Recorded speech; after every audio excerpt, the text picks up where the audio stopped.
Right guys, thank you. Just let you know this is the first episode of E01 Warriors TV.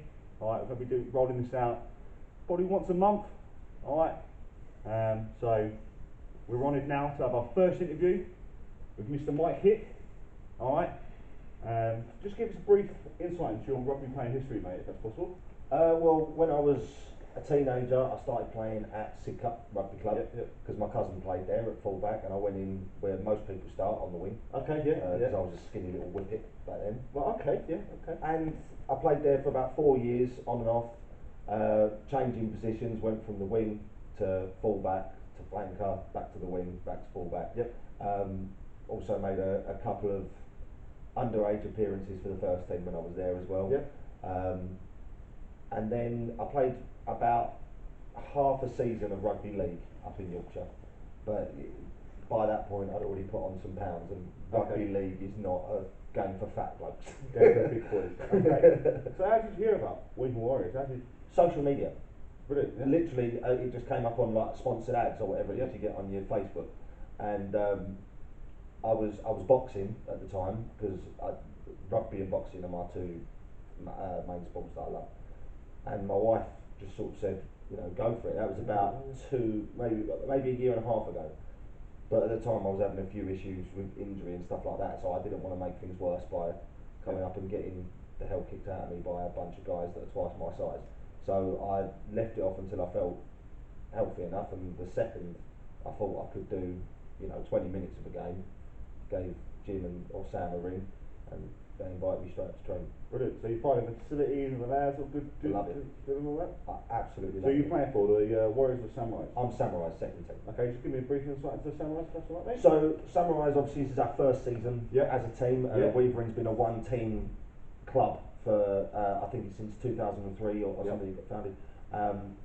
And like every club, they want to branch out, they want to make more teams, and this is the inaugural year of the Samurais, which is the second team, and it's fantastic to play on it because it's not only made up of people that have never played rugby before, but people that have been playing it for years who could quite happily step up to first team, but they're only interested in playing social rugby. They're in it for the laugh and everything like that. Brilliant. So when you go to a game, they're actually competitive. It's not just a bunch of guys running aimlessly around a field running after an egg-shaped ball. There's actual tactics involved. Good. You enjoyed it so far then? Love it. Good. Absolutely. Great to get back into it, yeah? I can't believe we didn't do it sooner. Good. Brilliant. So obviously that's the serious stuff out of the way. Alright, we're just going to ask you a few sort of silly questions. Alright. Obviously, how long have you been with us now? 4 or 5 months now. Oh, plenty. So have you picked up any nicknames so far? About 5 or 6, yeah. Go on, rattle them off if you can. I got Mick Hick, which is actually my name. Cheers, Mum. Hickey, Lord Hick, because my wife bought me one of those Lord things for Christmas where you get a piece of land off a castle. Captain Hick, because of my job, I drive a boat. Hickey, anything you can imagine what rhymes with Hick. Right, yeah, got you. Brilliant. So any game that you've played in the past with Weaver and Samurais that you thought that was absolutely brilliant. I know you had quite a good, I don't think it was a good result against Rye, but looking on the social media and the pictures, it just looked amazing. Well, to be honest, we lost that game quite heavily. Yeah. A lot of it was due to conditions, but then again, we can't blame it on that. Rye were playing in exactly the same conditions, so we lost 26-0. But when you actually watch the game, you wouldn't know that was the score. It was so competitive. I mean, the whole game seemed like it was in the middle of the field. It wasn't always at our end. It wasn't always at theirs. It just seemed like the whole game was played in the middle of the field. Every try they scored, it's because they found a gap and they made a good run for it. They never managed to break through us all the way through the game, and they were a great team as well. They were having a laugh with us while we were on the pitch. We spent 10 minutes laughing at the fact that their tiny little number 11 picked up, Robbie, Hungarian Robbie, who was an absolute monster, picked him up and dropped him, and this guy was probably 10 stone. And and they were just in good spirits about it. And after the game, it was exactly the same. Sounds like a great game and great banter. It was fantastic. Happy with the club so far? Love it. Brilliant. Everyone is.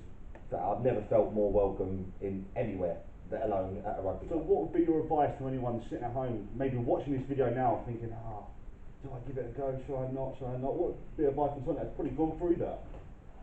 if you're thinking about getting back into rugby, brilliant, come along to training. If you're not too sure, try the social side of it first. So come up, I mean, we've got a club here, we train on Thursday nights, we play most Saturdays, obviously check the Facebook for that. Come in for a drink, meet the lads, and I know full well anyone that spends more than 10 minutes with any one of the lads here is going to end up coming back. Brilliant, brilliant. So guys, you heard it here first from the one and only Lord Hick. Alright, training's on every Thursday evening at the Fortress Pavilion, Bicknell Road, ME15 9PS. Look out for Facebook, for fixtures, bit for the Warriors, the Samurai. Thank you, that's Warriors TV, over and out.